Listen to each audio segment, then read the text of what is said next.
Maybe it's me, but you know what always sets a conference off right for me? Real talk. You know, someone who says the things everyone's thinking or asks the questions everyone wants to ask, someone who knows who they are, what they've accomplished, and owns their imperfections. You know what we call that? Authenticity. And that's what I want to talk about tonight. But before I do, let me add to what Sarah said and give you a little backstory. So my name is Stacy Havener, founder and CEO of Havener Capital Partners, a sales and marketing agency that helps investment boutiques grow. I've raised $8 billion for boutique asset managers, which has led to $30 billion in follow-on AUM against the odds. The odds are stacked solidly in favor of the bigs in this industry. Now on paper, none of what I just said makes any sense. I'm a blue-collar kid from a working-class town who got the wrong degree from the wrong school. And I'm a girl. But it turns out there's a place for a girl who loves words in an industry full of men who love numbers. Why? I give numbers and stats and data the spotlight and stories. And you know what else I do? My very favorite part? I tell the stories of people who believe no one wants to hear them. I tell stories for people who've been beaten down by an industry that told them the numbers are more important than they are. Just so we're all on the same page, numbers matter, but people matter most. So standing for boutiques who are the underdogs isn't a day job for me, it's a calling. When I stand for them, I'm standing for me and a tribe full of underdogs who deserve their chance in the spotlight.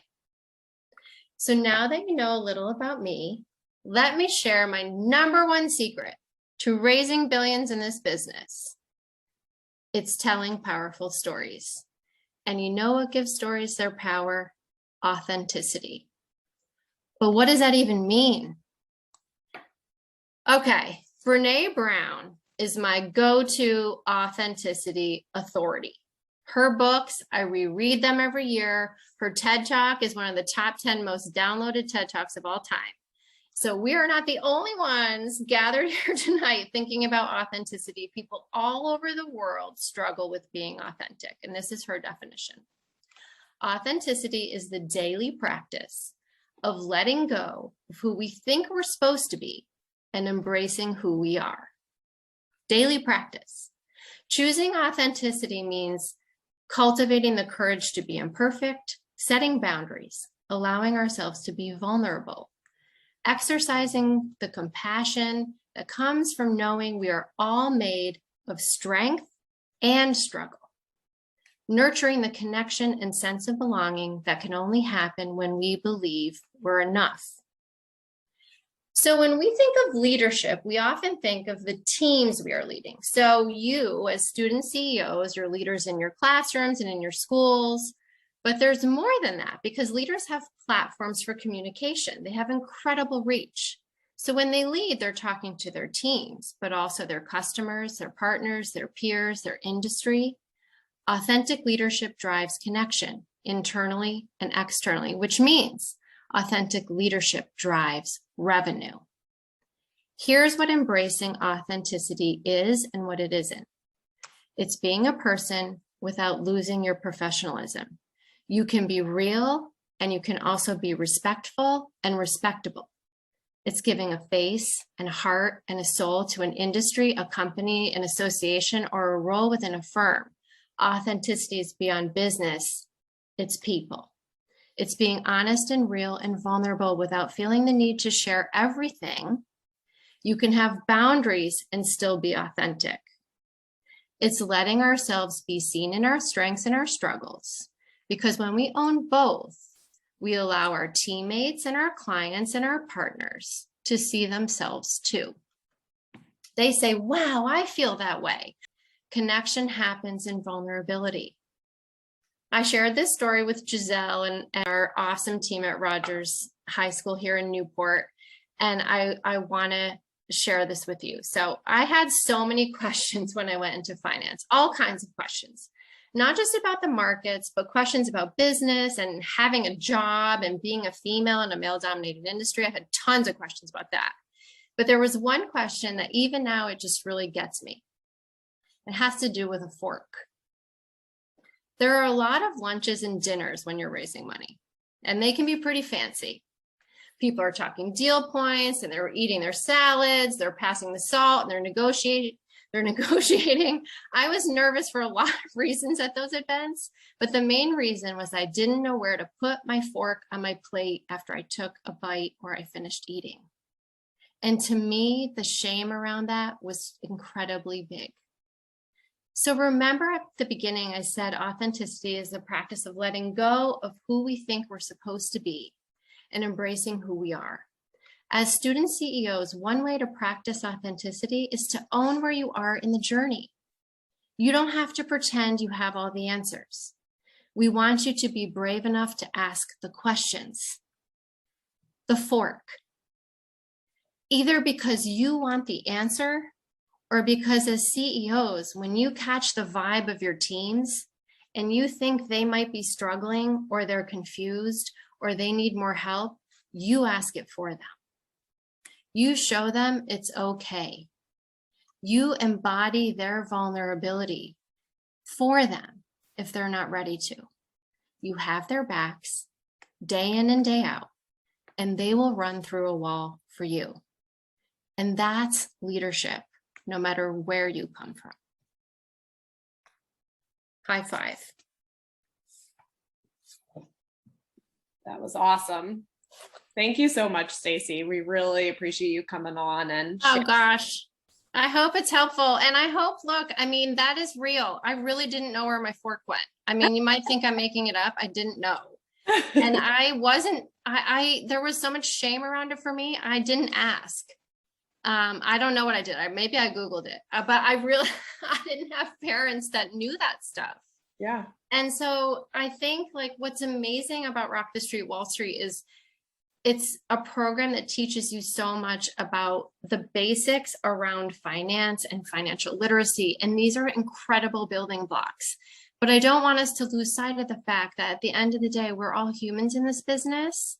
And if I put myself in your shoes as student CEOs, like I have questions that might not have anything to do with math, and those are okay too. Yes. It's a very safe place for any and all questions. Yes, and we are so grateful to have volunteers like you because we wouldn't be where we are today without volunteers like you. And so for those of you who are not at Rogers High School, Stacy is volunteering in Rogers High School. So the picture you see on screen is in Newport, Rhode Island. This is two of her colleagues and then the school champions as well. And so at this point, I want to open it up to questions from all of our student CEOs. So student CEOs, you are welcome to either ask in the chat, or if you're comfortable, go ahead and unmute yourself and you're welcome to share out loud.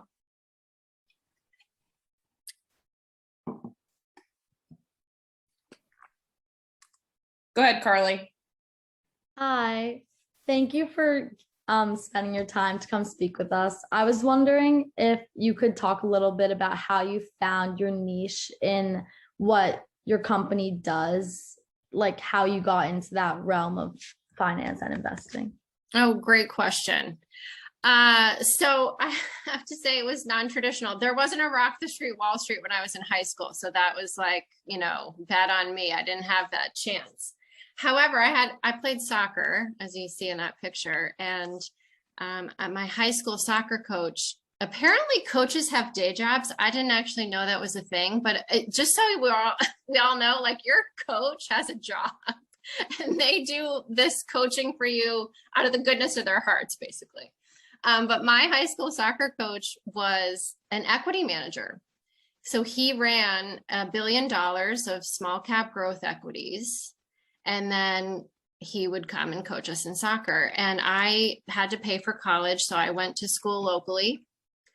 And I stayed in touch with him. And when I got out of college, I wanted to be a professor, as Sarah had shared, but I had to pay for that part of my schooling as well. And so my coach said, oh, well, you could come here, you could work here for a few years and save money, and then you can go on and be a professor. And I was like, Coach, that sounds amazing. One problem, I know nothing about the stock market. My dad was a math teacher, so I liked math a lot, but I didn't really understand the markets at all. And him being a coach, he was like, I'll teach you. And so I went there with full intention of leaving. I went there to work for 2 years to save money to go do what I had thought I wanted to do, which was be a professor. I was a writer, I was a poet. But once I got there, I loved it. I'm also competitive. I'm a soccer player. So every day the market is a scoreboard. Every day, you know how you did against your peers, your competitors, yourself. And I fell in love with it. And what was crazy is, so Coach was, we're going to launch a fund. Great. Don't know anything about that. Okay. Well, your job is to go get investors. Don't know anything about that. But the one thing I did know was how to tell stories, because again, I was a writer. So that's what I went to, probably just out of sheer comfort. Like, the only thing I know how to do well is tell stories. So that's what I'm going to do. And as it turned out, that was exactly what helped me raise all the money I've raised. And once I realized how much this industry needed storytellers, and that took a long time. I mean, that wasn't like, oh, I'm raising money. Wow, it's my storytelling. It was like 10 years, of me doing this before I actually unpacked what was working. But once I realized it, I was able to sort of codify it and say, well, this is how it happens. This is how that magic happens. This is how it becomes repeatable. And this is how you can scale it. And once you have those pieces, you can actually build a business. So I hope that helps you, Carly. It was a great question. I think what's important for all of us to know is there are a lot of jobs that make the finance industry go round. There are portfolio managers and traders and accountants and very, very math-oriented jobs, but there are lots of other jobs that the industry needs. So if your skill set, like me, is more in something that maybe you're like, I'm not sure how it connects, don't give up on the space, because graphic designers, event planners, diversity and inclusion champions, tech people, human resources people, I mean, you name it, this industry needs talented females in those roles, all of them, from portfolio manager all the way over to everything. So it's a bigger ocean than you might think. Awesome. Thank you so much. Yes, of course. Thank you, Stacy, and thank you, Carly, for that question too. 2 questions came in the chat. I do think you kind of answered them in that answer, though, about how did you first develop an interest in the industry, and how did you get started when you decided to become an entrepreneur? The entrepreneur one was different. The entrepreneur one was necessity is the mother of all invention, because after I worked for my coach, then I worked for another mentor of mine who was amazing. He did more closely, so my coach was an asset manager, a fund manager. My mentor after that was somebody who basically was raising capital for a bunch of asset managers. So it was like, prove you're good at selling for one manager. Okay, wow, you're really good at that. Now come up here and you can pick like any manager you want to, not any, but you can pick managers you want to represent and tell their story and raise money for a bunch of them. So when I did that job, I loved it. I was the first employee. And I probably would have said I'm a really good number 2, but I don't want to really be a number 1, except he retired. And it was like one of those conversations. He was a father figure. He called and said, I'm going to retire. And I was like, so happy for you, but like, what about me? And I crawled under the desk and was basically crying. And he's like, you're fine. Start your own business. And I'm like, what? I have no idea how to do that. But here's the thing. Nobody knows how to do anything when they start doing it. So just so you know, everybody who takes their job doing something for the first time has 0 clue what that job is going to be. We're all in the same boat in that. And you learn because you have mentors and you have colleagues and there's things you can read in libraries and all, And so he's like, you can do this. And I'm like, gosh, all right. And I have to say, it was not on my radar to be an entrepreneur. That was not something I set out to do, but I'm incredibly glad I did. It's whole nother topic for another day. Call me off to the side. We can have a coffee and talk about it. It is its own journey, its own adventure. But I'm incredibly glad I did it. And I think, for me, as somebody who does like to challenge the status quo a little bit and has a bit of a rebel in her, being a founder in finance just kind of upped the ante, because now I was like putting my flag in the ground saying, this is my own company. And I can tell you that was incredibly empowering. The first time I ever got on a plane that someone for my own company, that someone was paying me to fly to see them, I was like looking out the window, just like, no one look at me. I'm just having a moment. It was very, very incredible, but it was not by choice. It was by necessity, and I'm incredibly grateful for it. It feels like you were called to do that, though. Yeah, it was. It was the universe. Definitely. We had another question come in to me. What are some challenges you faced working in the finance industry, and how did you overcome those challenges?